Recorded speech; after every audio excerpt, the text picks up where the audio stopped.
options there by ASU to get the clear. And that's what you get here in the first game. First game of the season for both teams.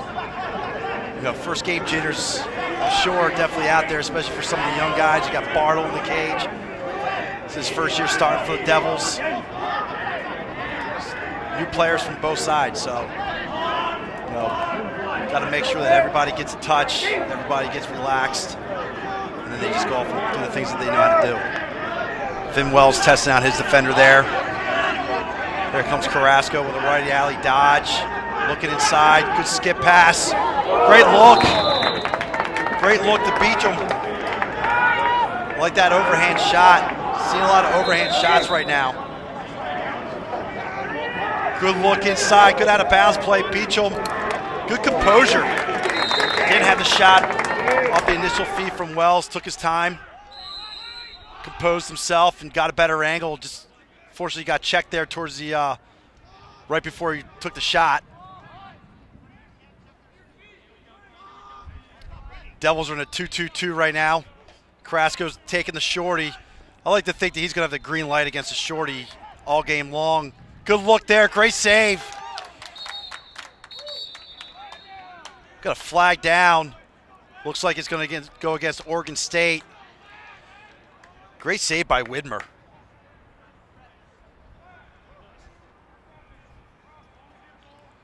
Great save by Widmer. Went low there. That was a low-to-low shot by Beecham. Widmer was all over it. Made the save with his left leg. All right, welcome, Chris. Sorry about that. Had a little technical difficulties with Matt the headset. Holman has joined us here, SLC president. Oh man, and the man who gets these games going for us every week. Well, welcome. I don't know about that, but thanks. Good to be here. Beautiful sunny day here, campus of UCLA. The 9th annual, Chris, was it? 9th annual. Oh, we got to go. Yeah, this is the 9th year of the Pac-12 shootout, and ASU strikes again. They're man up. Tommy Carrasco? Yep, Carrasco finds himself wide open on a kind of little cut through. Nice feed. I believe the feed came from Beecham. And Carrasco with a nice overhand, high to low, beats Widmer on his offside. It's as I was saying here, we're on the campus of UCLA for the 9th annual Pac-12 shootout, hosted by UCLA. And featuring your traditional Pac-12 teams here. So I think we've got 10 out of the 12 actually represented this weekend. 2 different fields, 2 days of games, great 80-degree weather. Doesn't get any better than this. And I'll say that again, 80-degree weather for, I know it was 27 degrees at Hampton U this morning when I watched ESPN. They're doing the special there. But the students are out in force there. And I'm going to give an early nod to Hampton, to the Pirates there. My mom was a graduate of Hampton, so near and dear as we see a goal. Great dodge by Kaczynski, gets to the middle of the field. ASU slow on the slide. Something Coach McRoby talked about was the Arizona State defense needs to be a little bit more physical, more aggressive. They look like they're just hesitating. The first goal for OSU, there was no slide. Larkin got his hands free and was able to let one go, and Kaczynski gets to the middle of the field untouched and lets one go again, high to high. Nice shot. Squared up at 2.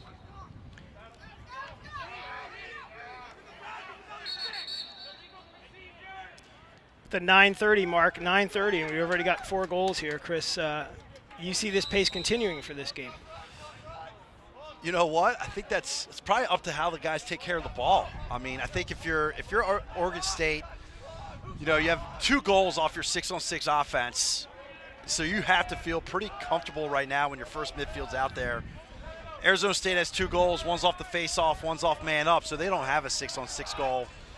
So if I'm ASU, I'm looking to push it. If I'm Oregon State, I'm looking to, play 2 half fields.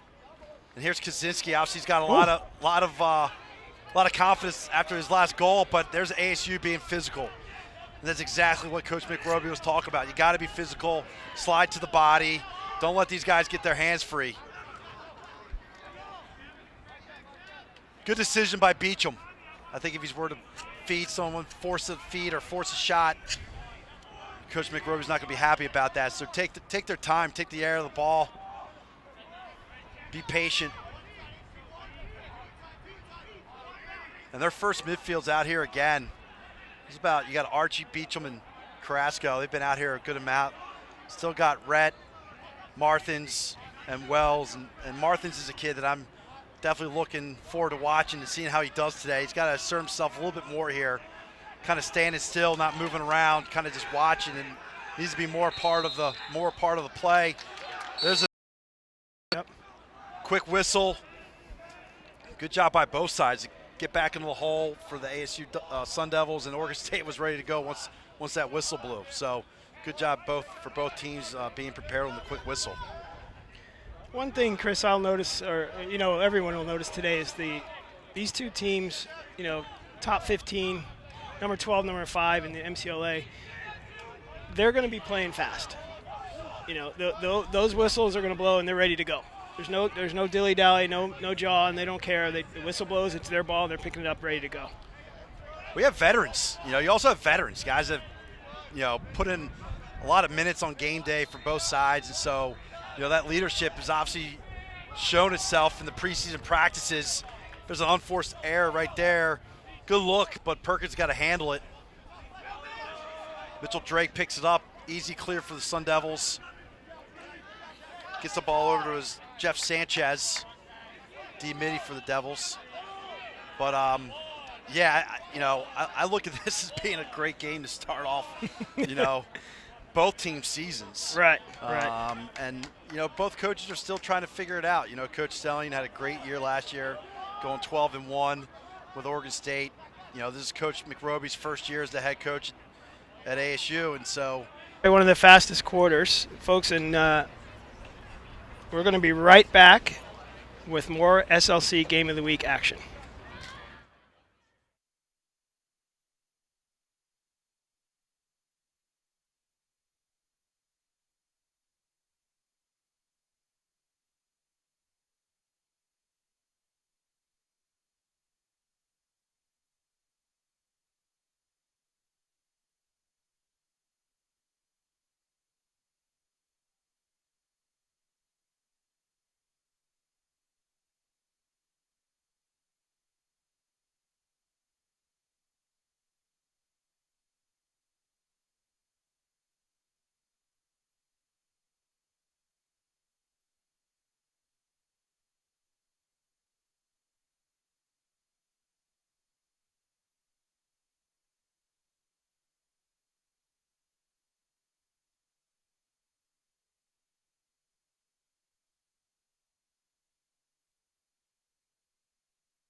And we're back, folks. SLC Game of the Week. Start of the second period here. 5-2, Arizona State over Oregon State right now. And it really came down to possessions. ASU just has some really solid possessions. Might get another one here. Good save by Rogers. Good ride. Good ride by Wells. Broke his handle. That's playing out of bounds right there. Yep. There you go. Yep, there we go. Good job, Mr. Official. I'm sorry. But, ASU came out hot in the first quarter, and it really started with their midfield. Carrasco has one, Beecham has two, and Archie has one. So they got 4 out of their 5 came for their first midfield. Putting in a lot of minutes there, and then Oregon State just needs to take care of the ball a little bit more on offense to kind of give their defense a rest. It's tough playing D after D, yeah. And it wears you out a little bit mentally. Doesn't kind of give you a chance to get your head back on straight. So here are the Beavers again. I'm going to guess also, excuse me, Chris, I'm going to guess also Oregon State has got to be dealing with this heat. See the back of the net. That's back of the net. It's not 80 degrees in Oregon right now. No, it's not. No, it's not. So, and that's why I think they need to slow it down and play a half-field game. They don't want to get into a track meet with the Sun Devils. Being in Tempe, Arizona, they're used to this. And, Oregon State's wearing the black uniforms, which I don't know if that's going to help them or hurt them. But if you're the Beavers, slow it down. Take your time. Make this a half-field game. Plenty of time in the game. It's 5-2. No need to panic. Larkin's out there who's got a goal. There's number 4. Unfortunately, we don't know this gentleman's name. It's not on our roster that we have. But he's been out there a decent amount, and Kaczynski's out there. So here's their first midfield, and then on attack for the Beavers, you have Godin, who's got a lot of experience.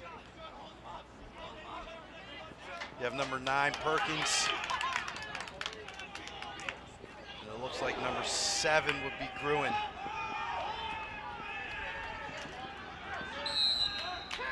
.50 GBs are key. Possessions are what this game's all about, and Sun Devils able to get that one right there. But another possession by the Beavers that does not allow them to get a legitimate shot off. It's going to come down to the little things. Early in the season, first game for ASU. I believe this is the second for OSU? First. It is first. Okay. Yeah, both teams had a scrimmage. So okay. both teams have one scrimmage under their belt, so they're essentially coming into this game even in terms of experience in 2016. Here's Wes Schuler, who's got an extremely hard shot, plays man up for the Sun Devils. Once again, a transfer from Manhattan. 12:30, excuse me, Chris, 12:30 in the second. See a nice feed there. Got a man down. Looks like it's Haviland. Good shake by Beecham. Good shake, good right to right. V-dodge there by Beecham, hits the pipe. We got a push on the Beavers. Ball's going to go back to the Sun Devils. Beecham took 2015 off, and he is ready to go here in 2016. Really taking advantage of the short sticks of the Beavers. That's why I know that name. And yep. Yeah, he's been around. He's been around. Took some time to gather himself. Sure. Came back. Yeah. Hey, had to recharge the batteries. Okay, we have an update here. It's Trevor Garner is number 4 from That's OSU. A great update. Trevor Garner. I have a feeling we're going to see him a decent amount. And I thank you to the table staff there from UCLA helping us out as our host here.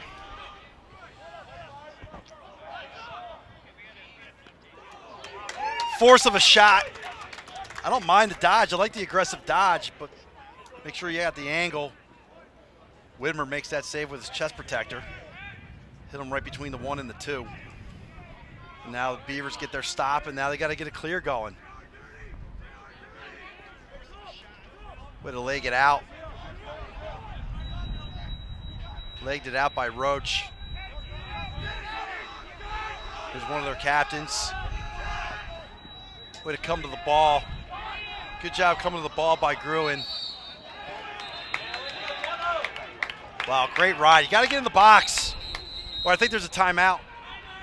We got ourselves a timeout, Oregon State. I was going to say, I thought Gruen had a foot in when he caught the pass. It's hard to see the lines. I thought so, too. We're going to take a break here with the Oregon State timeout. We'll be right back.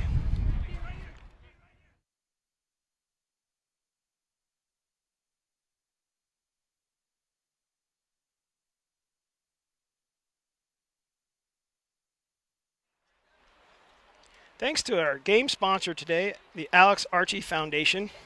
Founded in 2007, the Alex Archie Foundation was formed to help student athletes achieve their dreams through lacrosse and life. The AAF is a nonprofit that provides scholarships, equipment, and support to start up struggling youth and high school programs that are dedicated to helping their players stay in school and fulfill their dreams on and off the field.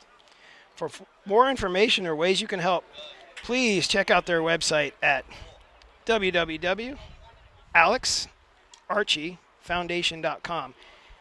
ALEXARCHIE foundation.com, or you can email Mr. Archie at CTArchie, ARCHIE, at AOL.com. CTArchie@AOL.com. Thanks again to our in-game sponsor, the Alex Archie Foundation. Okay.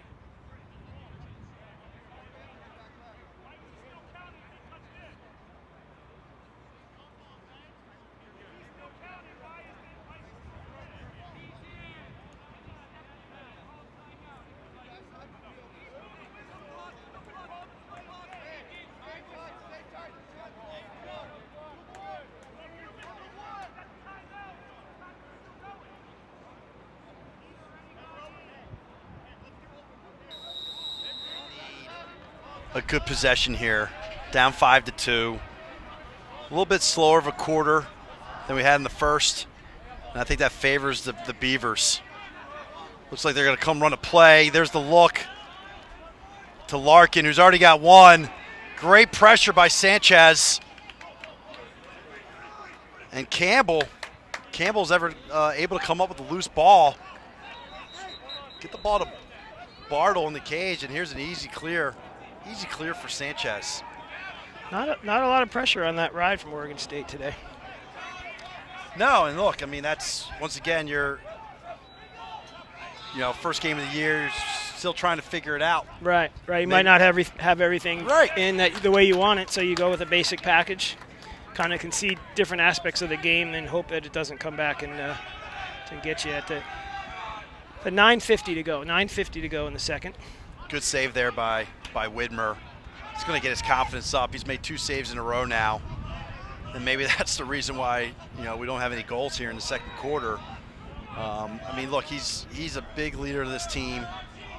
He's one of their captains. He has to make saves if Oregon State's going to come out on top today. And there's 2 here to start off the second quarter. Good hard dodge by Farron. I like the aggressiveness. Got the second midfield out here for the Beavers. Good hard dodge right there. Just got to take care of the ball. Schaefer's just got to take care of the ball there on the dodge. Folks, we are looking at your tweets here. At JStraker13. Just giving you a shout out, Coach Malone. Nice. Said he loves Justin? hearing you. Yeah. Hey, Strakes. Yep. Loves hearing you call. And you are calling for your fellow coach, co-coach there, Coach Mack. So good Coach to hear Straker from you. was actually, he's a coach as well. He was on the staff last year for the Sun Devils. Okay. Good to hear from you, Justin. Is he texting from the bench right now? He is not on staff right now. I believe he's in he's in grad school off in Tennessee. Okay. Hope he's doing well. Study. Here's a 1-4-1 out of the Sun Devils. Carrasco takes a shorty. Patient. Way not to force it. Most guys would force the pass right there. Carrasco takes his time. He knows he's got the short stick. Loves that matchup. He's gonna make Farron play defense on him. Now he goes spinning around here. Maybe we're gonna go with Beecham with the short stick, but they got 3 shorties out there. So the Beavers that don't have their LSM on the field, and you got Arizona State's first midfield. I like this an advantage for the Sun Devils, as long as they take care of it. Actually, sorry, Connor Ebner's out there. He's a second midfield player for them. You got Carrasco, Beecham, and Ebner. But once again, 3 shorties for the Beavers. So anytime you see that as an offensive team, you want to take advantage of it. Right. You want to keep them engaged. Don't let them sub out. And no need to force anything. Ebner has a lot of experience. Beecham's got a lot of experience. Carrasco, these guys all have a lot of experience. There's a lot of veterans out there right now, and they're taking their time.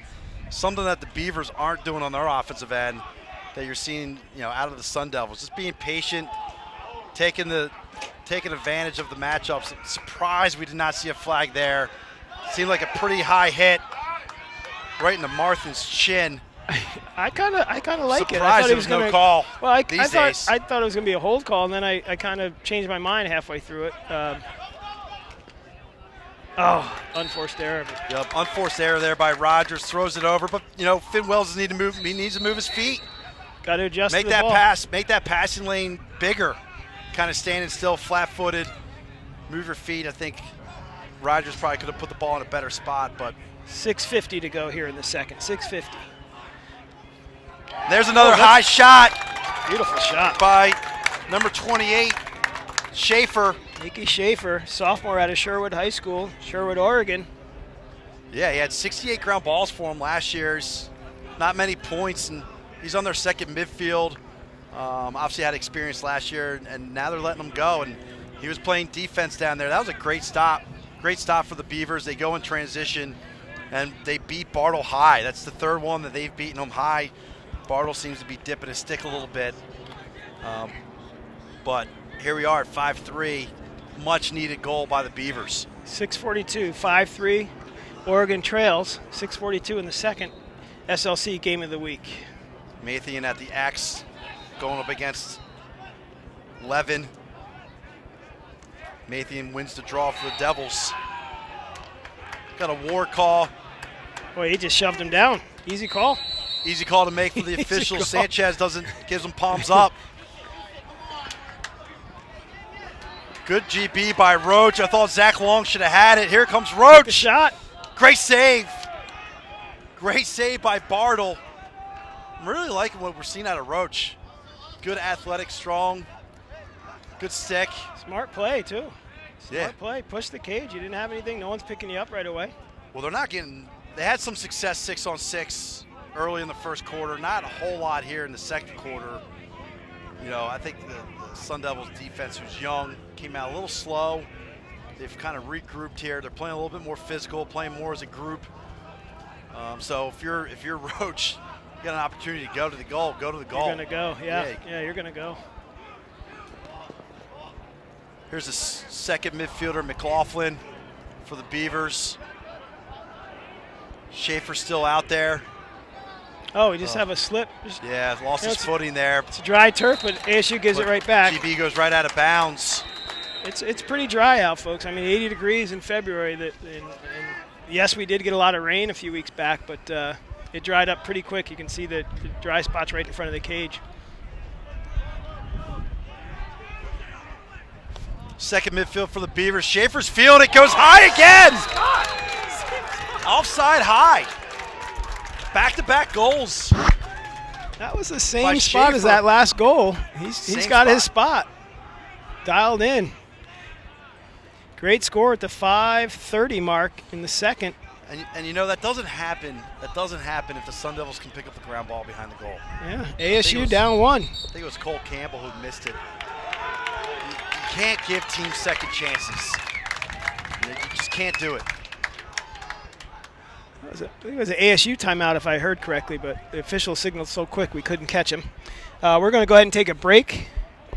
We will be right back with more SLC Game of the Week action.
All right, we're back.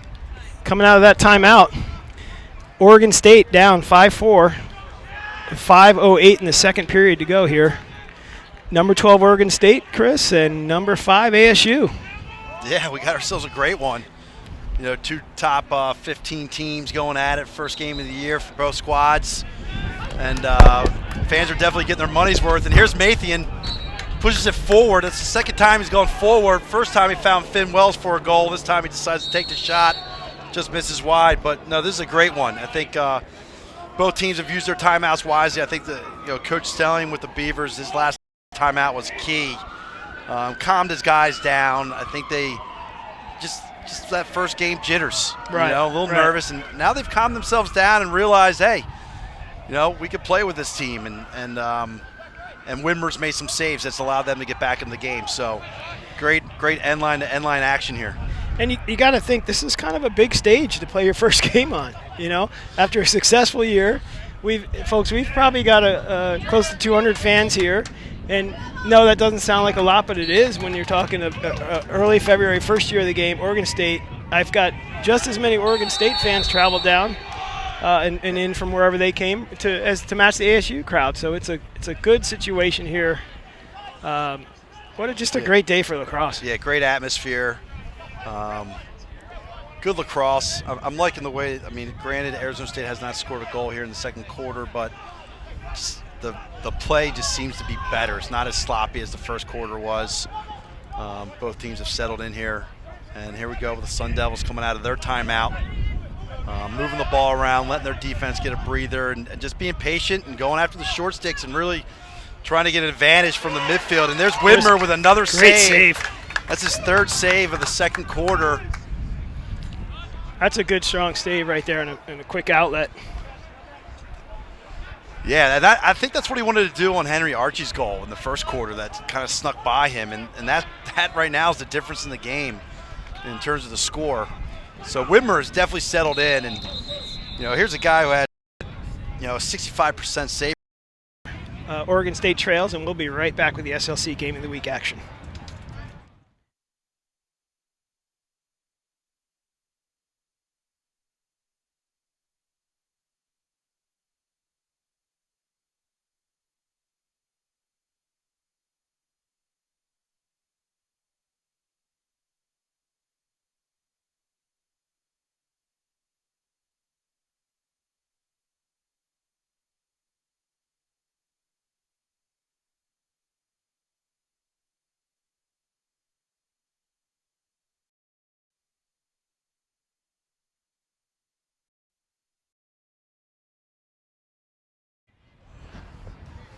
All right, we're back. 3:17 to go in the second. Arizona State 5.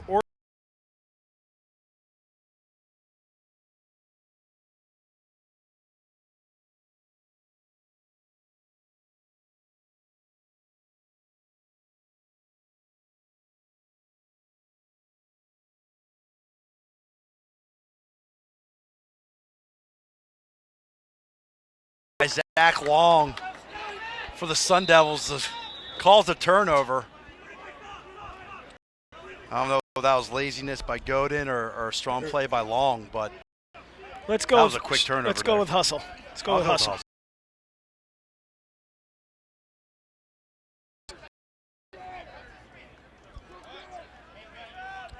And here we are under a minute, around the 35-second mark. Sun Devils got one at the end of the first quarter, and those will kill you. You never want to give up goals under a minute and a half, under 2 minutes. Every coach kind of has a different quarter. Here's another one. Oh, good look by Finn Wells. Just misses. Good hard dodge, though. Got a nice pick there. Under the 20 seconds right now. I like the picks. I love the pick game, and if I'm the Sun Devils, I'm looking for some picks here to get a guy open, get him free. We're at 5 seconds right now. Rogers is a big boy. Oh, another save. Good look and a great save. Great job. But with the clock winding down, he pressed the issue. Loose. Yeah, he pressed the issue. Got a nice inside roll. And folks, we'll be right back. We're going to take a real quick break. And then we're going to be joined by Stanford head coach for a quick chat. So we'll take a quick minute break, and we'll come back and catch up with the Stanford head coach.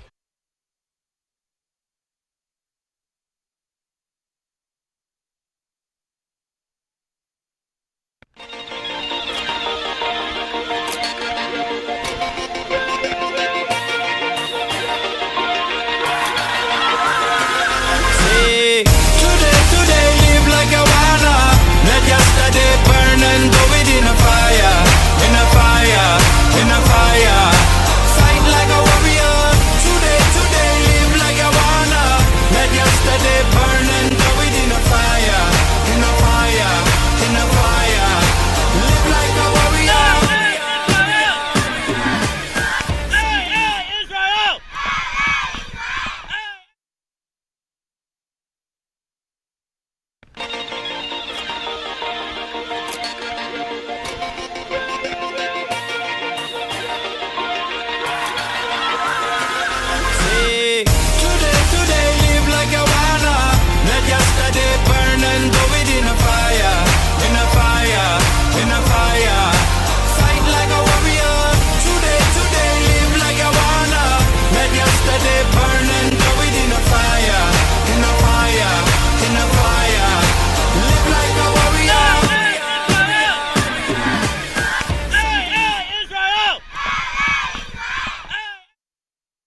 Welcome back. We're joined here by Stanford head coach Drew Verk. I'm Chris Malone. Got two Terps here. Always great to have another Terp up here in the booth. So thanks for joining us. No, thanks for having me up. It's a pleasure.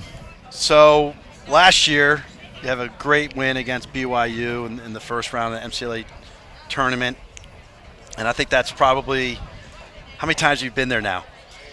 Yourself. That's our second time. Second time. Yep. The first time was 2013. Yeah, 2013 season. And you've now been the head coach at Stanford for 10th season this year. 10th year. I know.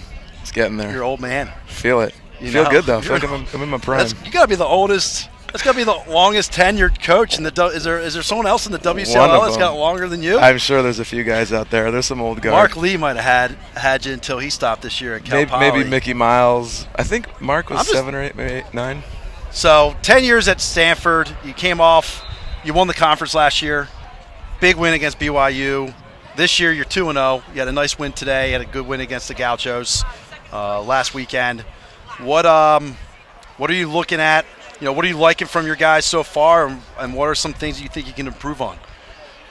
I think the number one thing is the attitude. Like the culture on the team has really clicked. Last year we were struggling through March and April, and right at the end we kind of came together and everyone bought into the system we were trying to put in, and that kind of carried through the postseason into this fall.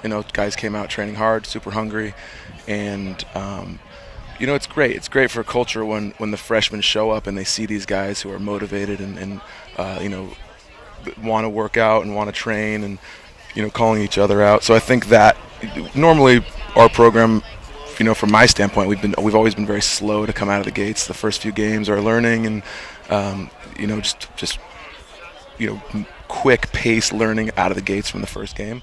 But I feel like our team's IQ is a little bit higher than it has been. We know what we're trying to do. We might not be able to do it yet, but we know what we want to do. So when we make a mistake, it's not me coaching; it's the guys being like, "I know what we need to do." So right, no, that's huge. I mean, you got leadership out there, exactly, which you might not have had in the previous years. I mean, we played against each other. I can't recall the years, but we started out here at the shootout. That's right. With a couple. We did that a few years in a row. Yeah. So, and you guys have always been a group that has kind of picked it up in April, and then get it going in May if you're playing in May. So that's obviously a huge plus. It takes a lot of weight off the head coach's shoulders having guys like Doyle, right, Lee. I don't know your whole roster, but I know those are Hunter Irvin. 2 guys. Yeah, you got a number of guys that put in their minutes for you. Yep. And they're essentially coaches on the field. Yeah, absolutely. I mean, the experience that the veterans have is always huge, and those guys have been top players in the program since they showed up. We've got another player from St. Ignatius, Matt Klein, who's playing a big role for this year. On the defensive end, one of our captains, Tommy Walker, and there's a bunch of guys in the ranks that that are integral parts of the team. And having that up and down the field is huge. Yeah, and I really don't feel like we have huge holes. There have been years in the past where we're like, wow, here and there are a couple holes. How do we work a new system or something a little bit different to try and hide those aspects of the field? But we don't have those, and I think the guys just playing good within our system is kind of where we are right now. So does that mean the expectations are a little bit higher this year than in previous years, or your goals and your focus the same this year compared to any of your previous seasons? From me, I think it's the same. I always have high expectations every year, and I think from the players it's a little bit higher. And I think they believe it a little bit more than they have in the past. I'm always selling the Kool-Aid and trying to get them to buy in. And sometimes you can feel players doing it. And I feel like, whether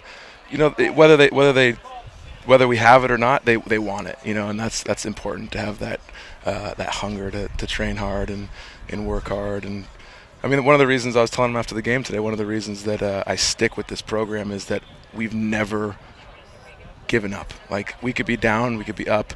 These kids love playing lacrosse. They love just going as hard as they can, and it's just a pleasure to be a part of the program. Yeah, that makes it more enjoyable to show up every day to practice, right? I mean, you want your players to be happy, but the coaches need to be happy too. You know, when everybody's on the same page, it's a good marriage. And that's why we love tournaments like this, is because everyone's here. The whole operation is in full force. At practice we might have a handful of guys missing every practice because of a pretty rigorous academic calendar, but it's we do what we can to train as best we can and keep everyone from falling behind. And so when it's a 80-degree day in LA and all the Pac-12 banners are out and the whole team's firing and everyone's pretty excited. I mean, these are the reasons we do it, right? Yeah, no, I love this weekend. I always call up Coach Bagley and always ask him, hey, we're going to do the Pac-12 shootout at UCLA again, right? Because I'm coming. Yeah, oh yeah. I don't even ask him. I just let him know we're coming. I'm in. Who wants to play me? No, this is a great weekend, great weather. Really, really appreciate you stopping by and joining us. Hopefully the boys stay healthy. That's always key, right? Every season has got to stay healthy, and good luck the rest of the way. Cheers, Chris. Appreciate it.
And we're back. And Chris, that was a good conversation you had there with Coach. Yeah, great. Great having Coach Verk up here in the booth, getting his thoughts on his team this year. And he's a big fan of the Pac-12 shootout. He's been here a number of years in a row, and great win today, and had a good win last week against the Gauchos. So his team's off to a great start.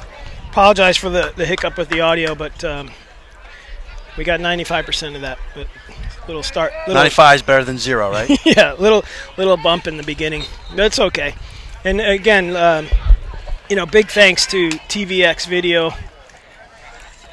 Ted, Lewis here, making everything work behind the scenes. You folks don't get to see them. You see the end product, and we're real happy with it. And we, SLC, on behalf of the entire SLC and MCLA community that's watching, we thank TVX Video, as always, for helping us put this productions on. We come out, start of the third quarter here at the SLC Game of the Week, live coming to you from the Pac-12 Shootout, 9th Annual Pac-12 Shootout. We're on the campus of UCLA, beautiful Westwood. Drove by Bel Air, the entrance to Bel Air here on the way in. Good times, 83 degrees, and we're playing lacrosse. Yeah, second half, we're 5-4 Sun Devils over the Beavers right now, and ASU controls the first face-off, and here's their first possession of the third quarter. There's Carrasco trying to go high, and he's pulling the trigger from 16 yards. And if I'm Coach McRoby or I'm the offensive coordinator, I don't know who the offensive coordinator is for the Sun Devils, but you got to get these shots inside 10 yards because Widmer is reading it extremely well right now. Yeah. There's a unforced turnover, possibly. Real easy to see the ball from 16 plus. Sure. Going out. Careless turnover by Wells. Great ground ball by Belmore. Speedster for the Beavers. And here the Beavers are with our first possession of the second half. And if you're a senior attackman, you can't have those turnovers. Wells has been around. He had a number of points last year, coming in with just under 40, and you just can't do those things. Everyone's looking up to you, and I think if the Sun Devils are going to come up with a win here and have a good second half, their attack's got to get going. Rogers, Martins, Wells, not really doing anything. Everything right now is out of their first midfield, and attackmen need to show up and do something. Here the Beavers a little slower here on offense. Good pick on goal line, gets his hands free. 13 minutes at the 13-minute mark. Good job by Perkins. Nice pick there by Trevor Gardner. Lets Perkins get his hands free to get one off. Good hard dodge by Larkin. There he is going high. And if you notice, Bartle's dipping his stick a little bit. So if I'm the Beavers, I'm shooting high to high all day right now, knowing that Bartle's dipping his stick. Look inside. Good out of bounds play. Oh, good backup. Yeah, great heads up play. Backup. Wow. Great heads up play by Roca. Great heads up play. He was shutting this guy off in the back corner. Kind of turned his head a little bit, took a peek to see what was going on. And here's the ball. Scoops it up, gets it to the goalie. Easy clear. Another thing that I'm looking at here in the second half is the legs. First midfield for the Sun Devils. They put in a lot of mileage there in the first half. Kind of see if they kind of go with more of a second line in this second half. See what they're going to do. Looks like the first midfield is going to come on here. Archie's on already. Carrasco's coming. Sanchez is running off the field. And got Beecham out there. And Martins, Wells, and Rogers on attack. That Roach-Wells matchup, I'd like to think that it's gone Roach's favor so far. Really like the way that he plays. So 5-4.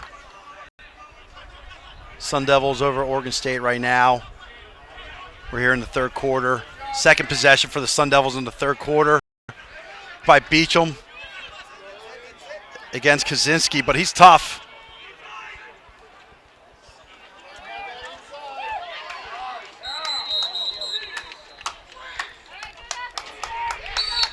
It's another turnover by Wells being in the.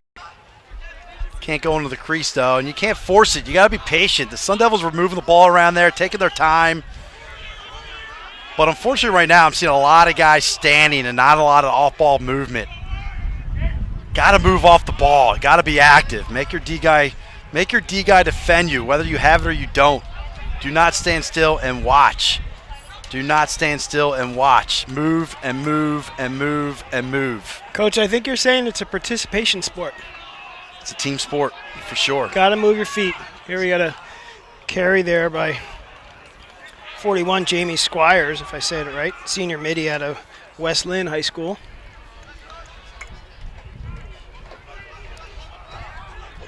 There he goes again. Good defense by Long. Long is known to have some good takeaway checks. We got a flag down here. Might get a slash. I think they got him for a slash on that ride there. That was a one-handed wind-up, and 9 times out of 10 you'll get that call. Great clear by Carrasco. Archie finds himself wide open. Not a whole lot of angle. Whitmer's a big guy. Takes up a lot of the goal, so nice save there.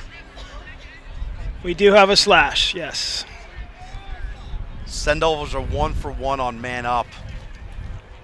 Carrasco find himself with a lefty finish. See what happens here. Same end of the field. He got that man up goal in the first quarter. Here we are in the third. Second penalty of the day for Oregon State. And the Sun Devils haven't been man down. Usually, they have not. Usually no, when you first game. Yeah, usually in the first game of the year you got a lot of penalties, but it's been pretty controlled. The officials have done a great job out here. 10-minute mark. That starts right at the 10-minute. Excuse me, Chris. That penalty started right at the 10-minute mark of the third. And to that point, you get out of your first game of the year in one half so far, and I don't want to. We probably jinxed them big time, but possibly having not going man down, you're pretty happy. Yeah, definitely. I mean, hey, you don't want to be in the box. And there's a good hard shot by Rogers. He's got a good righty cannon. Got some good man up shooters here for the Sun Devils. Schuler can let it fly. Carrasco, Beecham, who's already got 2 on the day. So you got some good outside shooters. You got Martins here on the left wing, pure lefty. Just needs to step in, be a little bit more aggressive. I think he's kind of watching. There's a good high-to-high shot. Stick side. Widmer's all over it. Yeah. And that's his 6th save in a row. They squeezed one by his offside in the first half there, but stick side high. He's gonna come up with that. Yeah, easy save for Widmer. I mean, I like that Martins is thinking about shooting because we haven't really. He's kind of just been out there watching. So I like. He probably could have waited for a better shot or at least change the plane up. You know, maybe go 3 quarters, maybe just go low to high or high to low. I mean, high to high on Widmer right now. Anything outside 10 is probably not an advantage for the shooter. Right. Good time to shoot. Just shot selection there. Sure. 8:35 mark. 8:35 in the third. Nice breeze picking up. Feels like the ocean breeze might be starting to turn back around here, which these players would very much enjoy. Yeah, beautiful weather. Great game. Good fans. This is what you want. I could even go so far as to say these fans are quite knowledgeable. You haven't heard a lot of No. you know, you tend to hear a lot of groaning sometimes from fans, but I think they're acknowledging that this is a well-played game, and you even have a lot of the teams that played this morning are here watching. Looks like Stanford's got his entire team here scouting out who they'll play tomorrow. I think they have Oregon State tomorrow, Coach said.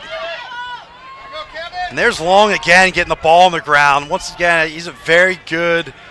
He has some very good checks. Sorry about that, but the guy can get the ball on the ground. Coached for a few years, and he's always looking for that trail check. Typical, more of an LSM, but he's playing close this year for the Sun Devils, and one of the veterans they have down there on that end of the field. Right. That's Coach Mack said that in our pregame talk, which we're going to hear from him coming up in this next quarter break, hopefully. How he had to shift some guys around. As you see a turnover there. Again, Zach Long ASU getting the ball on the ground. And here comes Roca with an easy clear. And there he goes inside. Is it good? Let's see. They give it to him. They gave it to him. Feet were good. Ball's in the net. So Finn Wells on his 2nd of the day had 2 unforced turnovers before that one to start this quarter off. So that makes that score 6-4 ASU. Nice to follow up with a goal there for him. Sorry, Chris. At the 7:27 mark. Go ahead. Your thought was? Yeah, I was just saying he goes inside of his defender again. Goes right inside Roach. Earlier in the quarter, he tried to go inside Roach, ended up being in the crease this time. Just had a better angle, was able to stay out of the crease and finish one against Widmer. Right. Big goal. I mean, first goal of the third quarter, huge. You know, instead of being tied at 5, you're up 2 at 6-4. Mathian hustling. There's Roach. Great GB. Way to weave out of trouble. Oh, we got it. Almost thought it was a 10-man ride. It's just good hustle by ASU's attack, and this goalie needs help. Great ride by Wells.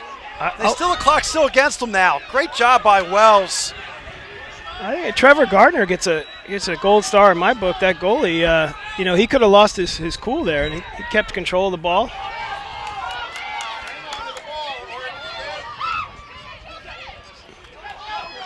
Ball's kicked around, picked up by number 20 on Oregon State.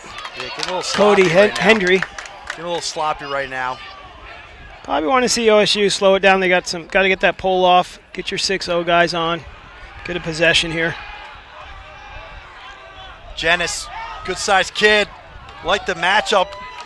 Turns the corner. We got some new faces out here right now for the Beavers. Jennings on the tack he's with Connor Perkins, 9, and you got... And Godin, 23. Got Gardner. Gardner's number 4. Kaczynski and Larkin. Larkin and Kaczynski both have a goal on the day. Schaefer has 2 out of the second midfield. So all the goals have come from the midfield for the Beavers. Sun Devils done a good job controlling their attack.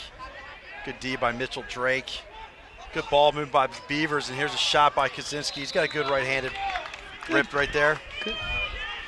Good time for the shot for sure. You want to see that get on goal, test that goalie. Good ball movement.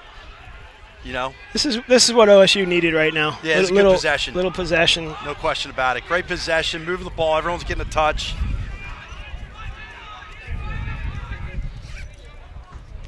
Going a little invert here. Larkin on Archie, 16 on 16. Great save by Bartle. save. I think Larkin needed another 2 or 3 steps there to get more of an angle, but great job by Bartle. It's probably about his 3rd or 4th save of the day. Little cat and mouse game there with the attackman. And there's Archie, who was playing defense, and now here he is clearing the ball for the Sun Devils. Good patience on the clear. Good patience on the clear. No need to rush it. Unless the team's in a 10-man ride, you always have one more than they do. Yes, you do. If you play it smart.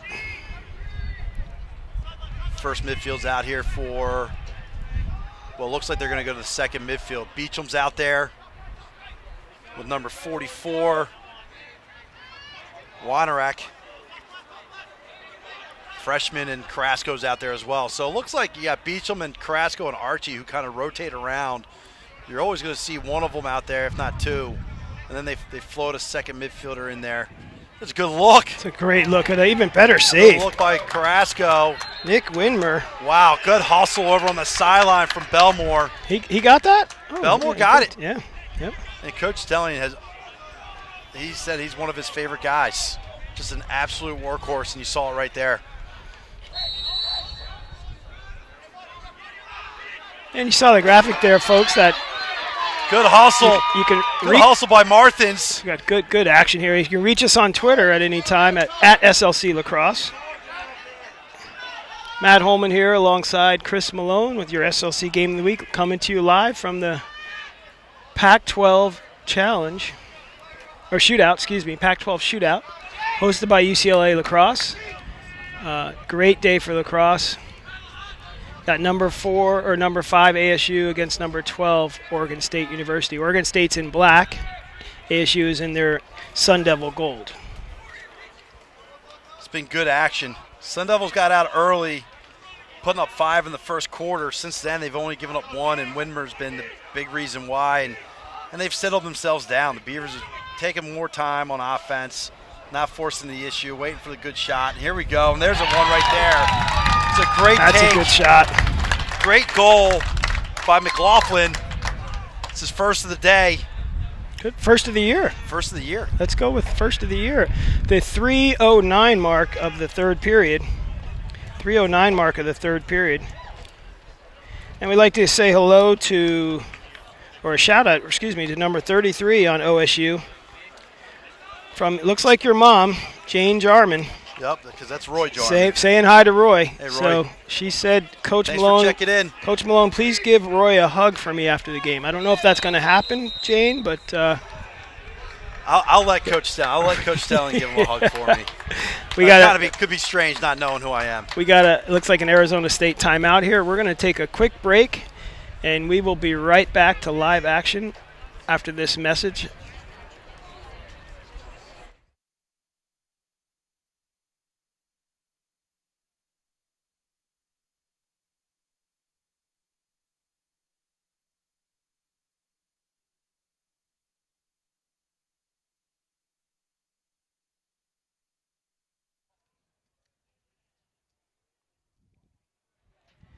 Folks, we said a big thank you to Israel Lacrosse, a supporter of the SLC Game of the Week.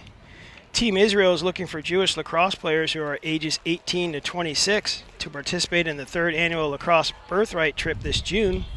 The team is limited to 40 spots. This trip is completely free and includes round-trip airfare from New York to Tel Aviv. These spots are going quick. If you are a Jewish lacrosse player, don't miss this opportunity of a lifetime. Register now at www.israellacrosse.com. That's www.israellacrosse.com.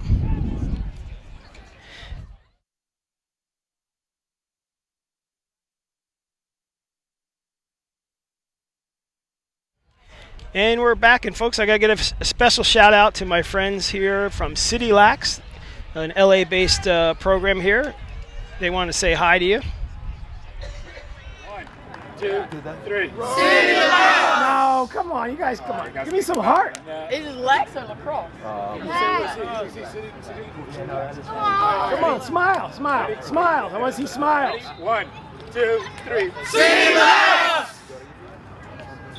We're back to live action here at the SLC Game of the Week. I think they did it again. I mean, Critical face-off, Coach. 3:05 mark in the third. You're trailing by 1. OSU comes up with a face-off. Yeah, 11 there with a good GB. That's their first win in a while. They've won. That's their 4th win of the day. And well needed. Down 1. There's Long again, getting the ball on the ground. The guy has been a beast. The guy's just nonstop getting the ball on the ground. Oh, no, Looks like down with a cramp. Yeah, I think he pulled up with a cramp. Looks like the calf might have tightened up on him a little bit. With that timeout, we'll go ahead and take a quick break and let him get some fluids in on that cramp. Come on.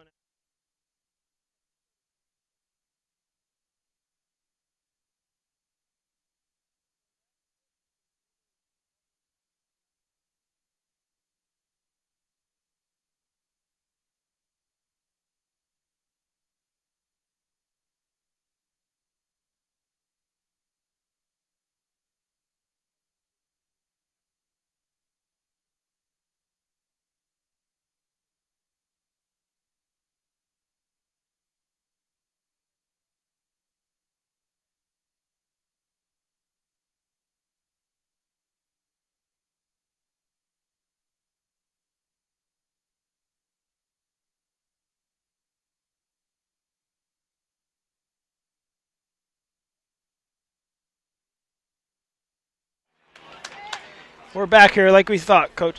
Folks, that was just a cramp. Our 21, Zach Long, just cramped up there. Luckily, he didn't pull his knee or anything like that. It's good that it's just fluids. Yeah, definitely don't like seeing guys go down. He was jogging off towards the bench area there, towards the end. So it had an appearance of, I thought it was his knee, but then as soon as he laid down, you could tell it was a cramp. Yeah, you just never know. But we should see him. We should see Long back in the game here in a few minutes. Get hydrated, get back in there, get checked out. I'm sure team manager Colleen Hayes has got her magic fluids over there. I'm sure. I'm sure. You know that for sure. She's a wizard over there. No, she does a lot for this program. She really does, and I'm sure you, on behalf of you, I'll say thank you because as an administrator for the SLC, she does a lot for the ASU program to keep it going in a positive direction. And there's a lot of folks like that out there, and thanks to all of you that help out. Charlie Meister comes to mind from USC. Yep. You know, just off field. You know, we didn't see him yet today, but he's here somewhere, and he's helping out people like that are out and around the SLC and MCLA in general. Oh, wow. That was a righty rip by Finn Wells. And I was just about to say, as you were talking there, I was just about to say, Carrasco's kind of in his way. Guys are standing. Finn Wells is trying to dodge, and guys are standing and watching. But I got to think we don't have the angle. Excuse me, we don't have the angle, but I got to think he shot off somebody's shoulder because there was so much traffic in front of him that I think he had a screen and then he just let it go. Yeah, Widmer's been seeing those shots probably for 85% of this game. Yeah. But Finn, Wells had one earlier. It's his second goal of the quarter, and and he's not shy. He's not afraid to pull the trigger, and you saw it right there. But once again, I thought the Sun Devils were standing still and doing too much watching instead of moving off the ball. Right, the 1:30 mark. No call there, just a slip. That was just a slip. OSU ground ball again. Jody Vosik is checking in with us. Yeah, Jody. On Twitter, thanks for watching. Says she's not used to watching at home from her couch, which is great. We'd love to see her here, obviously, but she didn't make this trip out. And she's another one that does a lot of behind-the-scenes work for the Sun Devils. Right. I know when I was there, she did a number of things, mainly helping us out with the merchandise sales, which she did a phenomenal job there. And she's been a part of the program for a long time. Her son, Ben Vosika, graduated in 2008. So she's been a part of this program for over a decade. Yeah, I was going to say at least 10 years when you do the math. So thanks for checking in. Hope you're doing well. Oh, good score. Kaczynski off hip shot with the left hand, just down the lefty alley, no slide. I love that dodge. You're down the alley. You're not going to get a hard slide because it's a long distance to come across, and just a well-placed off-hip shot. Yeah, I don't know if the Sun Devils are saying don't go. I thought I heard don't go. Don't go. Yeah, hey, because here, don't go. You saw we had the angle. We're behind him, and it is a tough angle shot. But if I'm the Sun Devils, I'm going. Maybe create a double team. You can't let Kaczynski, Larkin, Gardner. You can't let these guys just take these shots without anyone on their hands. Right. And those are coach's players that he mentioned to us in the pregame that we're looking for. It's a huge face-off win, deflected. That looked like it's Roach again. No, I think he turned right into that. Now that's holding right there on Black. Yeah, that's a play on. It's getting physical. We got another cramp. Got another cramp out there. Look, when it's this warm out and it's this sunny, you got it. You got to get the fluids in you. Good physical action there. Yeah, good. I mean, it's just a cramp. We'll let him get tended to.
Three. And we're back, folks, and like we thought, that was just another cramp, and you're going to see that late in the game, Coach. Fluids. Exactly. Couldn't say it any better myself. And that's Roach. He's had a great day. And that could have been, Rhett Rogers has a good hard righty shot for the Sun Devils, and that could have made it 8-6, and he gets a stick in the way and then fights for a GB, and unfortunately cramps up there, but hopefully he gets back in. Zach Long, who cramped up for the Sun Devils, he's back in. He's back, yeah. I think, just a couple minutes, some fluids and little stretches. You see a shot go wide there. And we're hearing from some OSU fans. Good to hear from you. All right. Andrew Lennox Jr. saying, great game. Let's go, Beavs. Yeah, it's 7-6. This is a great one. Devils are up 1. You're going to get... Looks like that's the end of the quarter. Oh, it snuck up on us. Apologize, folks. We lost track of the time there. It's the end of the third period. And we'll stay with you right now. Chris, your outlook for the fourth. I mean, it's a one-goal game. Your players are starting to cramp up on both sides. Sure. I don't think anyone's really taken a clear advantage offensively. Thoughts? Yeah, I would say, whose legs are going to be there at the end of the game. The first midfield for the Sun Devils have played a lot. The first midfield for the Beavers have put in a lot of miles today. Right. So obviously guys are cramping up. That's an easy one to look at. And then to be honest, like who's going to have the most efficient offensive possessions? Right. You don't want to get it, turn it over in 10 seconds. You want to have good offensive possessions, take good shots. Widmer's seen the ball well. So if you're the Sun Devils, you're looking to get inside 10, 11 yards. Hey, guys, you want to put that ball If you're the back Beavers. You got to leave the ball out there. If you're the Beavers, you're just looking to get good offensive possessions and let your defense get a breather when they need one. Right, as we come back, the team's taking the field for the fourth. And I agree with your assessment, Coach. I would say ditto. Yeah, I think it's going to be, the Sun Devils scored 5 in the first quarter. They've scored 2 in the, total between the second and the third. So, this has been a pretty evenly matched game since the first I would say, 8 or 9 minutes of the game. right as we come out to this opening phase for the fourth.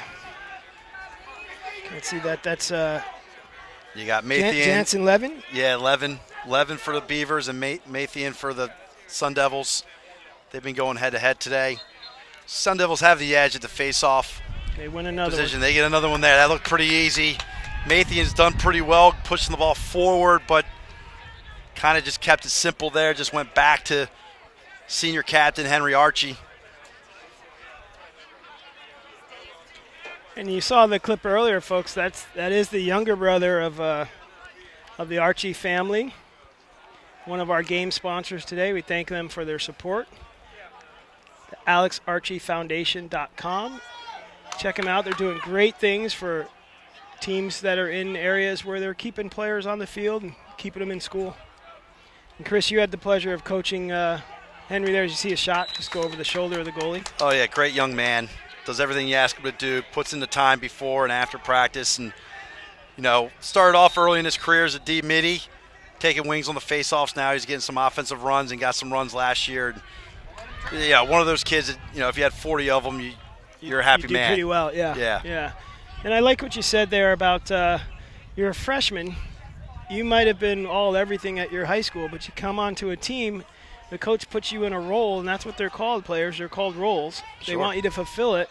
You do that, and you get the rewards, you know, down the line. It's not just instant gratification like a lot of people think it is these days. Yeah, you got to pay your dues.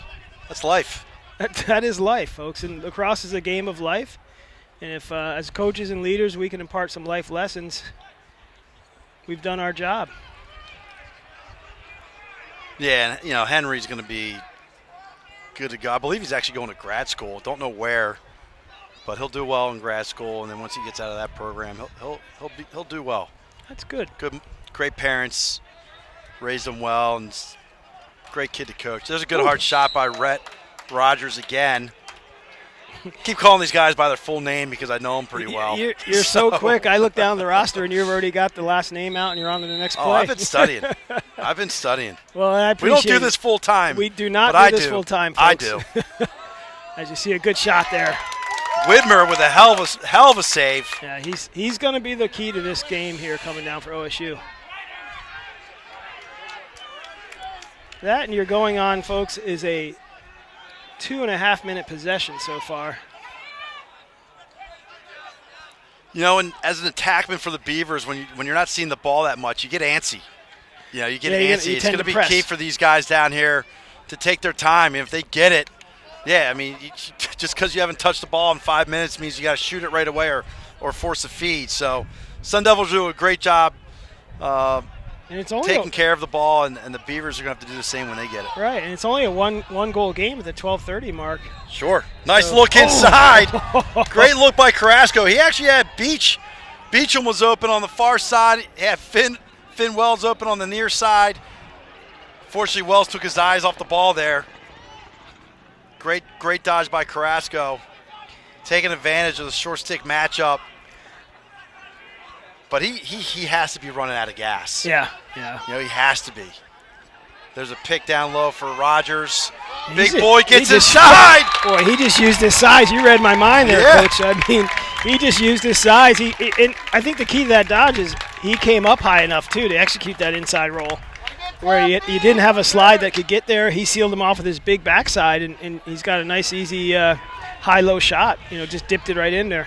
And I don't know, you know, Carrasco goes down to set the pick, and once again, that's just off-ball movement. It's just moving. It's off-ball movement. Places. It makes the defense think. And you said Rogers gets up high enough, and I'm wondering if Carrasco's telling him, hey, no slide, which gives him the green light to inside roll and take his time. Because obviously, if you're going to do an inside roll, you can't see if anyone's coming. You got your back towards the defense. You're trusting a lot of where you are. Got to communicate there. As you get a procedure call there. It's going to go back to the Sun Devils. No, it was the other way. Yeah, it was the other way. So number OSU 81, ball. Mr. Official number 81 pointing the wrong way. But going back, that communication factor is key. You know, you always have to let your dodger know, hey, is the slide coming? Is he not? Is he not? Yes. You know, and that just allows a guy to be more confident when he's dodging. Right. You don't communicate, you're hurting yourself, kicking yourself in the butt. Couple shout-outs now coming in from Ryan Capello. he's commenting on us, actually, and he's saying that we're doing a good job, so we appreciate Thanks, that, Ryan. Ryan. A couple rookies up here in the booth. I might say this wrong, but Chris Turina, he's Ripper Colin, #1, the Polish Hammer. And I'm gonna think Kaczynski? Colin Kaczynski from Just pulled the trigger right there. He's having a good game. He's got 2 he goals really on the is. day. And Clara Mathine, if I said it right, sorry, Clara. She's just saying go ASU. So There you go. love to hear from you folks. We're doing our best here. Keep checking in every week. Yeah, check back. If you're on the Twitter feed, you can see the YouTube channel. You see a great skip pass, hard shot by the Polish Hammer there, Colin Kaczynski. And You feel comfortable calling him the I'm Polish okay with Hammer? it. I'm okay with it. If that's the nickname, it's a good nickname. I'll call him Kaczynski. You call him the Polish Hammer, and so Got everybody some- knows who we're talking about. Yeah. A little disturbance there at the UCLA Medical Center right here. So hopefully that's just a test flight, nothing serious. That's a tip ball, folks. That's a tip ball that'll stay ASU. Referee, real quick, Dirk Binkley, referee on the quick call to let everybody know it's tipped. So Kyle Corona on the ball, and Kaczynski, good job, way to create contact. Kaczynski moves it on to X. We haven't seen much out of the Beavers attackmen. Got a number of guys have kind of rotated themselves in today. Probably 5 or 6 attackmen have played down there. And here's a loose ball. And it's almost like coaches trying to find, great toe, almost a good tiptoe action there. I think OSU coaches just trying to find the right mix early in the year. You know, you mentioned it earlier, OSU's attack has been rushing when they get the ball, and I think it seems like he's shuffling players in and out. It's good of you to catch that. Just maybe he's just looking for that right mix. Yeah, Godin's been around, number 23. You know, he had over 30 points last year. So he's been out there throughout the day, and then, you know, the other 2 spots have kind of just had some guys coming and going. And, you know, first game of the year, he's still trying to figure it out. Good dodge by Schaefer. Schaefer's got 2 on the day. Bartle was all over it. And we're under the 10-minute mark. 9:55 in the 4th period here. Still just a 1-goal game, folks. So you couldn't ask for a better game here. So that helicopter circles back around. 2-goal game, 2-goal game. 8-6 Sun Devils. Thank you. Old man eyes over here. That's why we have 2 of us up That's here. why there's 2 of us. Between the 2 of us, we're almost a half of a shout. I'll give a shout out now. We don't want to do it too much because we don't want to swell his head anymore. But Chris Marshall, actually the whole crew, Chris Marshall, Sure, Trey Margot. Lanthier, my girl Margot McCauley, all back there in Boston, freezing their tukuses off, wishing they could be out here. But they're doing great with the new network there, and we wish them well, continued success. And if we can do it, we may get a chat with Chris Marshall during his Tilt and Flow show here at some point during this doubleheader action. That'd be great. We got to make that happen. You want to make that happen? Okay, well, Make that happen. I'm Matt. going to look into that and see if we can get this going. Sun Devils are going to invert behind on Schaefer. Looks like the second midi, a little force. I don't know if that's a shot or they're going to call that a shot. I don't know if he was trying to feed the back pipe. Trying to figure out who the Dodger was. I believe it was Marthins who just got the short stick matchup. First hard dodge out of him today. First midfield's out there. Beecham, Archie, Carrasco. There's a little pick action on Beecham on Rogers, who had the last goal, and here he is again. They're liking that matchup. Rogers versus Leather, number 30 for the Beavers. Leather's a freshman. Rogers a junior. It's a good takeaway there by the Beavers. Number 33, Jarman. Roy Jarman with a great takeaway. Unforced error there by Wells. And here's Roach not being shy. And those were the things that you just can't do. Bartle read that extremely well, gets it out of his stick. Beecham loves being in the open field. Who doesn't? Good recovery by OSU right there. Great Good way recovery. to get back in the hole, but even better by Marthins to not force press the feet. that. Yeah. You know, he's a freshman. You know, understanding the situation, right? You're up 2. You got a little bit more than 7 minutes to go in the game. Take the air out of the ball. 7:10 exactly, Coach. 7:10 to go in the 4th quarter. right? And 8-6. Starts with Bartle on a great save. He made that one look easy. Read that one extremely well. Right. Got it out of his stick right away. So hopefully that gives him some confidence. There's Abner with a shot. Just wide. And you saw right there the Good legs. hustle. Good Great hustle. hustle by 33 Jarman, and Wells was a little slow getting to the end line there to run that one out, but he also hasn't come off the field all day today.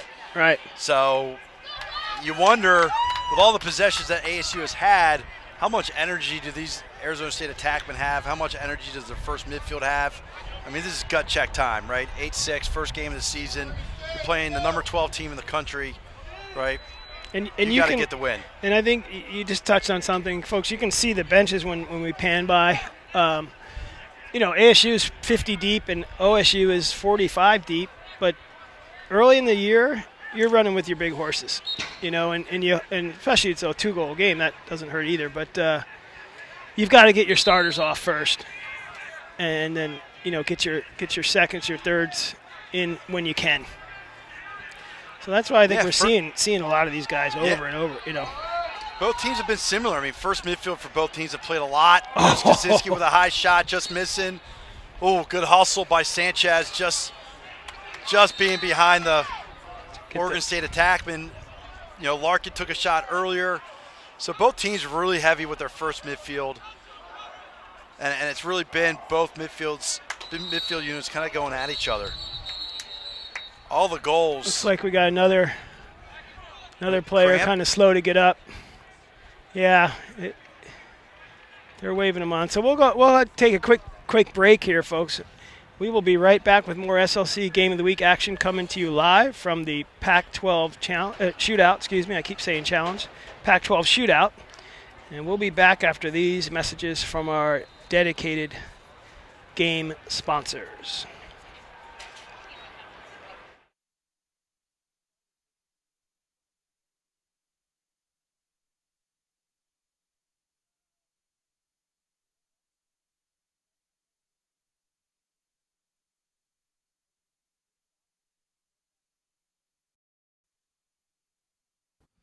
Welcome to the All right, SLC we're back Game now. of the And while we Week. have this break, I'm Chris Malone, Coach, you caught up with joined here by, Coach Mack, Coach McRobbie. Robbie there from ASU earlier. Let's hear what he had to say. Arizona State Sun Devils.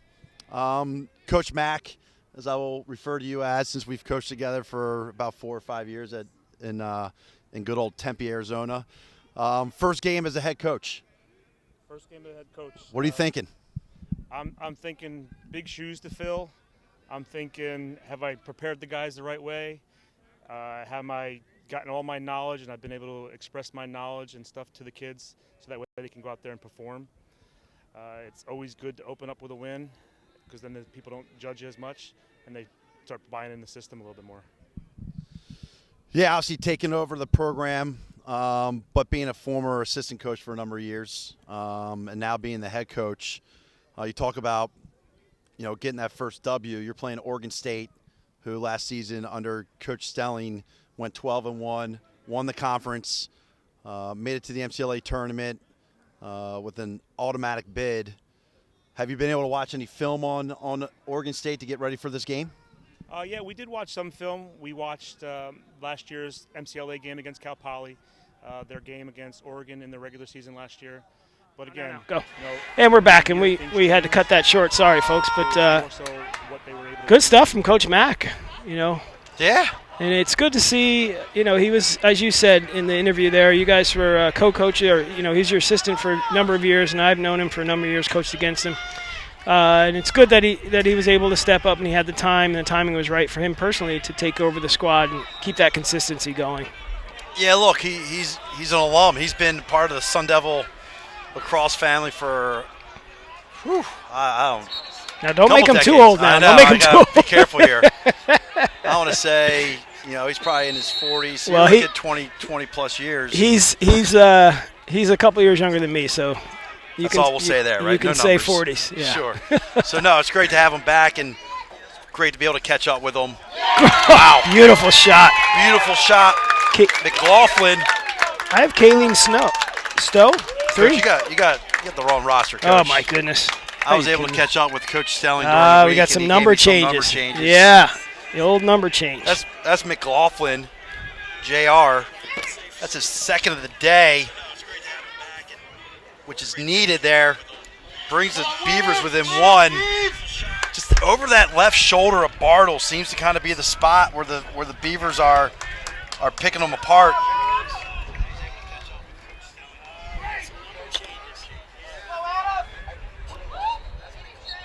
What audio? Oh, of this one?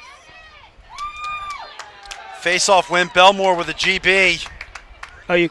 Great ground ball by Belmore. It's the first win, first face-off win for the Beavers here in the fourth quarter. Here we are, 8-7, under 5 minutes, 4.5 to go. I'm chuckling, Coach, because we just got a tweet here from, I might say the name wrong. That might be one of your names. Weinerach? Diana Weinerach. I don't know if we pronounced that right or not. I'm sorry, Diana, but she's watching from Wisconsin, and it's 6 below. Stay inside. 6 below what? I don't know. I don't know what that means. I'm not sure what you mean here, Diana, but I'm going to think that's pretty cold. Once again, thanks for checking in. Good defense there. Good D by Mathian.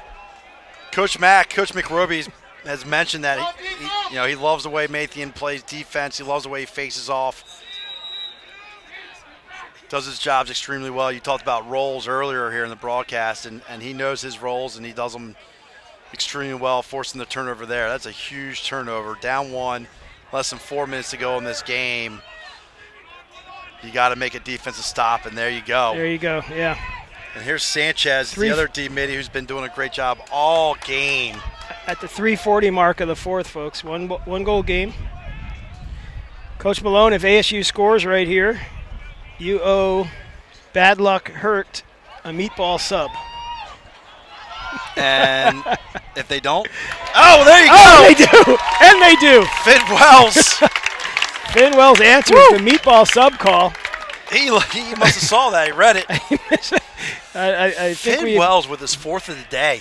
Third in the second half. That goal was at 3:23 to go in the fourth, gives ASU a 2-goal lead at 9-7 here. So you get a great stop by Mathian, causing the turnover. Finn Wells takes advantage, gets the ball down, easy clear, sets up the goal for Wells. That's his fourth of the day. It's his third here in the second half. He had a couple turnovers to start the second half, but you cause the ball, you turn it over twice, you get 3 goals. Yeah. Look, I'll take that. You take that any day of the week. I don't want any turnovers, but look, 3 goals in the second half. Senior captain, big time leader. Way to step up. Keep those tweets coming in, folks. At SLC Lacrosse, you just saw it up there on the screen. There's another win by the Sun Devils at the X. Carrasco, here's Carrasco on the wing. He's another one. He can get up and down the field. He plays defense, offense, wings on face-offs. I'm sure they use him on man down if he had the energy. Just an athletic kid. Grew up in Northern California. Looks like ASU will come out with, OSU. Got my use. OSU will come out with little token pressure here. Coming up on 2:50 to go in the fourth. Yeah, no need to panic. Once again, you got the timer on. If the Sun Devils don't initiate, but they are here, Beacham gets a righty sweep. Coach, as soon as you said no need to panic, I think the 2 OSU defenders turned their back on the ball. I don't think that was. I think they were communicating, and they turned their back on the ball, and he got that half step and dodged across the face of the goal, got that goal. Yeah, it could have been some miscommunication there from the OSU defenders. Definitely. But Beacham, look, he took last year off, but in his first 2 seasons, he played a lot. He was a walk-on actually for us at Arizona State. Walked on, earned his jersey, earned his number, and he's taking advantage of it. And he came ready to play today. That's his third of the day. That's a hat trick for him. Get your hats out. Toss him if you got him. And Mathian here with another win. Quick shout out to the guys at the Illinois State Lacrosse House watching. Ryan Capello leading the charge. There you go. Nice to have you guys tuned in out there. Stay inside. I'm sure it's not warm over there either. Coach Malone says stay inside, fellas. Good to hear from you all over the country. Who's out of the country? We got to get somebody. Usually we get a viewer from Canada or somewhere, somebody out of the country. Come on. Let us know. Let us know. Got to be some Aussies out there somewhere. Good pressure here. Good pressure. Oh, get up, get up. Timeout. Great timeout by timeout, Coach yeah. McRoby. Great timeout. Right around the 2-minute mark. 2 exactly, folks. 2 minutes left exactly. 10-7 ball game. ASU up. Live here at the Pac-12 shootout. And we will be right back after this quick message.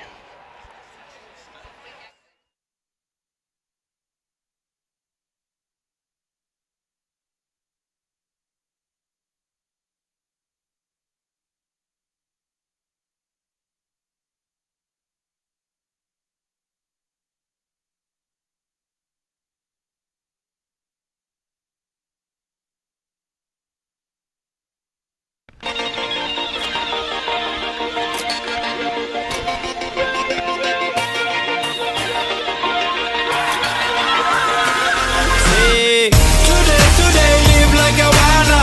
Let yesterday burn and go within a fire. In a fire, in a fire. Fight like a warrior. Today live like I wanna. Let yesterday burn and go within a fire. In a fire, in a fire. Live like a warrior. And we're back to live action here. Just started the 2-minute mark of the fourth. ASU just called a timeout. They had their offensive player tied up on there. So you see a backside look, 44. Oh! I'm afraid to say his Coach, number. you got excited on that. Nolan, I can't pronounce the last name. That's Weinrich. Weinrich. That's his mom was checking in. Oh, okay, okay. Out there in Wisconsin, I think. Right? 6 That's below. Diana. She's the Yep, one, right? 6 below in Wisconsin. So your boy got on. Mom, your boy got on. Minute 30 to go in the fourth. Minute 30. And if you're the Sun Devils being up 3, they call a timer on, who cares? Yeah, you can know, you your can clock- lose the ball and kill the time. Your clock exactly. is your enemy right now. Yeah. Just don't turn it over outside, above the restraining line so the Beavers can go down in transition Fast and get an break easy goal. one. If you're Yeah. going to lose it behind the goal. Maybe throw it into the corner, whatever it may be, whatever you got to do. Just don't lose the ball up by the restraining line. Here's Sanchez. Not surprised to see Sanchez out there. He has some wheels. It looks like timer just came on. So now you have 30 seconds to get a shot on the goal. And again, ASU Coach Malone is in their huddle because they're in no rush and they don't need to be. And Weinrich taking a shot that he doesn't need to take, but see if they can come up with, oh no! ball is bouncing around. Who's going to come up with it? OSU's And that's the gotta GB. There you go. That's where you don't want to lose it. Because Right. here's a transition opportunity. Schaefer's got 2 on the day. Bartle all over it. Quick outlet. That's a good outlet. Smart play by Finn Wells. Tackman waving his middies off to get back. Yes, Create a definitely great 4-on-4 heads up. situation and force that player to take an awkward shot. Easy outlet for ASU. And that's going to do it That's here. gonna do We're it, under yeah. 10 seconds, ladies and gentlemen. We're at 5, 4, 3, 2, 1. And the Sun Devils. Yeah, Sun Devils win that matchup. And I tell you what, it's a great crowd giving a hand for a job well done. And, that clapping is not only for their team. I think they're clapping for a good game. And that was a great, well-played game. It was a good game. I think both teams, hey, it stinks to lose. It's It does. Never fun losing, right? But if you're going to lose in February and lose to a quality opponent. Lose to a team that's supposed to beat you. Lose early. Learn a lot from it.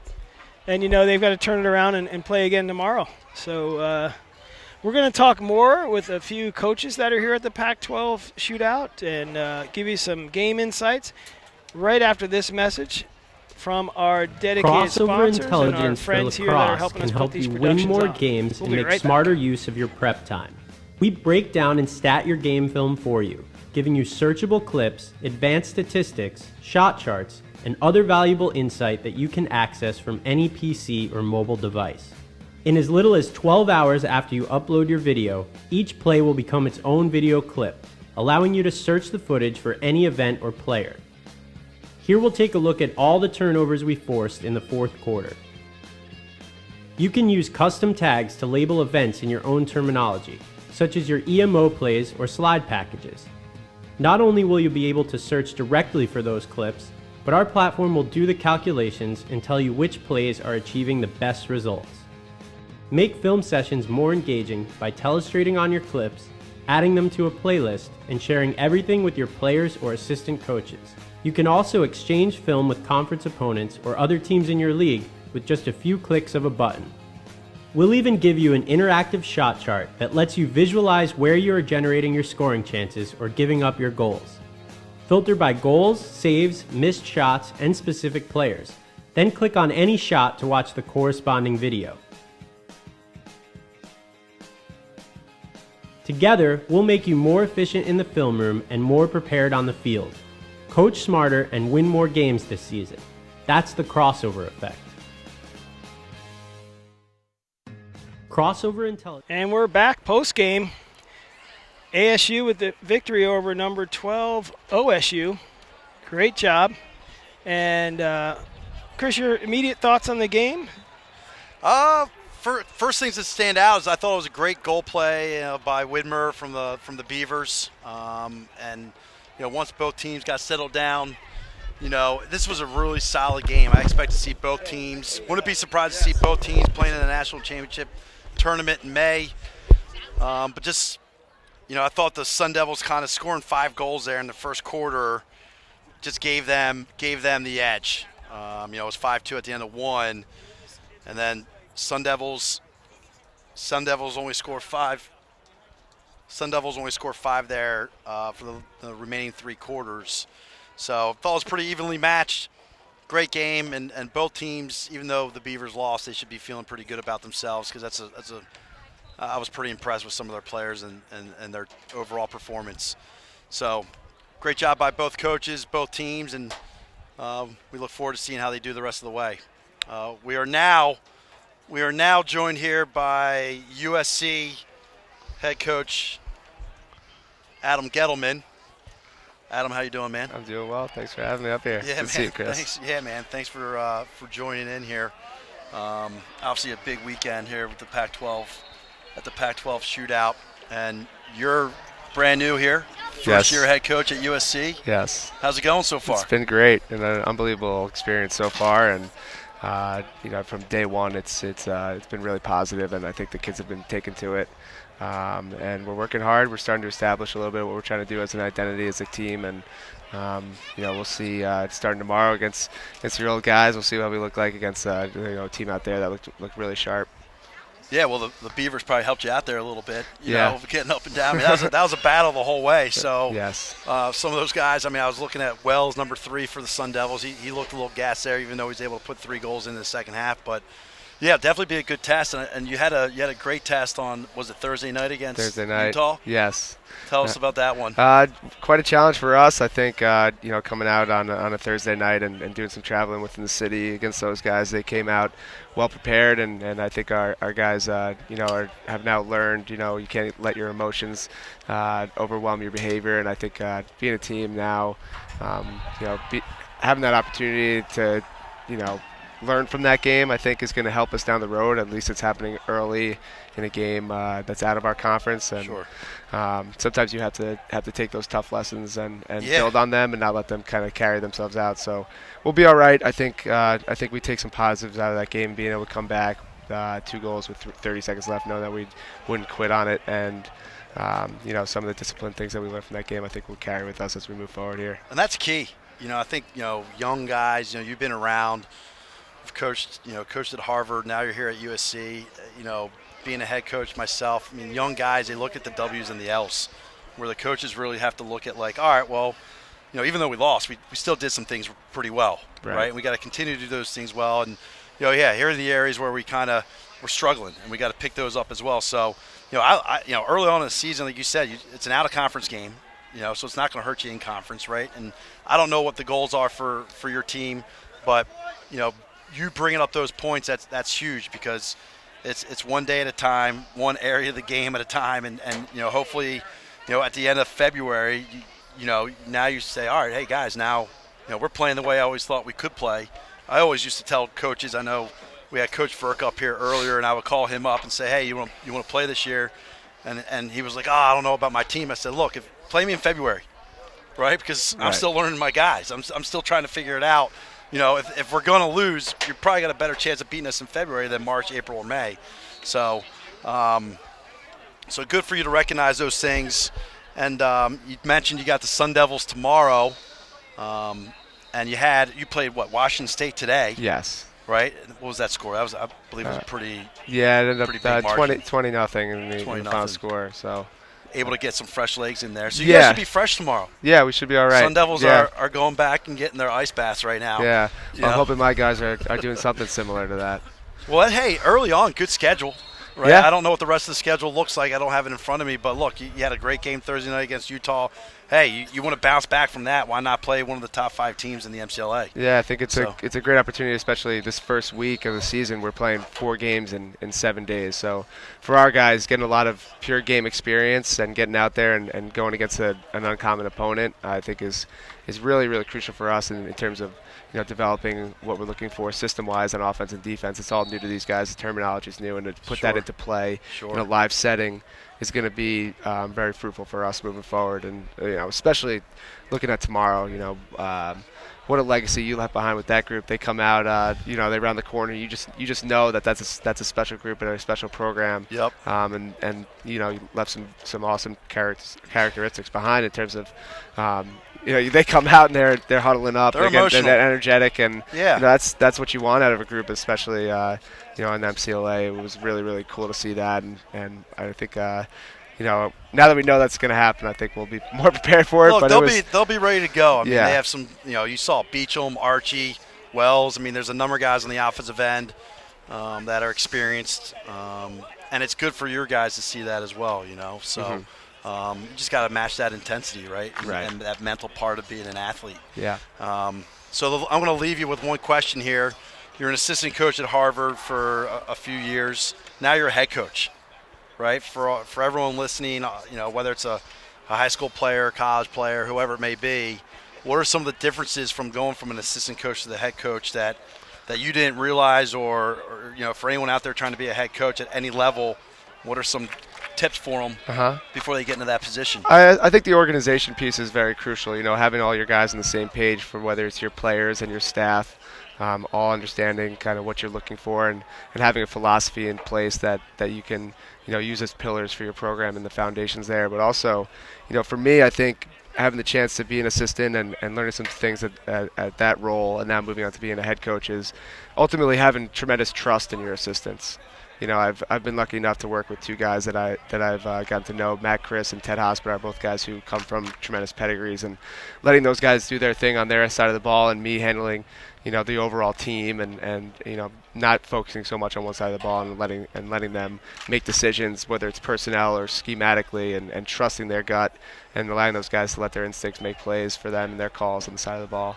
Yeah, that's a great piece of advice. If the head coach can't do everything. Right. You just talked about, there's things off the field that you're doing that the assistants might not. So when you get, out there for practice or in the games, everybody kind of has their role, and you got to let them do their thing. And if things don't go exactly the way you want them, you have to help them out a little bit. But at some point, just like coaching your players, they'll start coaching the way that you want them to, with your philosophy and essentially the way that you want practices to go, and all those good things. So that's a great tip. I know I had Coach McRoby, who's now the head coach at Arizona State. I had him for 4 or 5 years, and you definitely want your assistants to kind of take on that responsibility. And once they, show you they can do it, it's less weight off your shoulders. Absolutely, and that's a great point too. Now you have an assistant coach who coach under you, and he's able to take the helm right away because he has that experience of understanding what you were looking for as the head coach, and now taking that into his own way here and moving forward with the program. I think is a really positive way to go about things. Yeah, exactly. So, well, hey, appreciate you stopping by. Yeah, my pleasure. Got a big Thanks one. for I'm having sure me, you Chris. got some note taking. I know you just took your notes. Now you got to put them all together and talk to your guys. I don't know if you have a team meeting tonight or I don't know what you got planned. But good luck tomorrow. Thanks for Chris. coming by again, Yeah, and good luck the rest of the way. It's been a pleasure. Thanks, man. Yeah.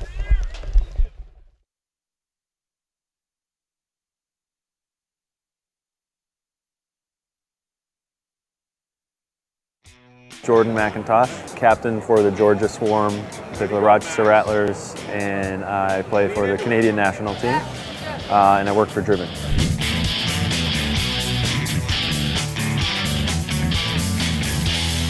With professional lacrosse, you know, there's some time during the week where you're not with your teammates. A lot of guys live all over the place. So having that film on Monday that you're able to watch throughout the week is super important. You know, that turnaround time from game to film being cut up is very important. And, you know, film now, I think in any sport is, you know, you have to watch film to improve. Gonna try and dunk it, scores! What a goal from Jordan McIntosh! Wow. Goes airborne and slams it in the goal past Dineley.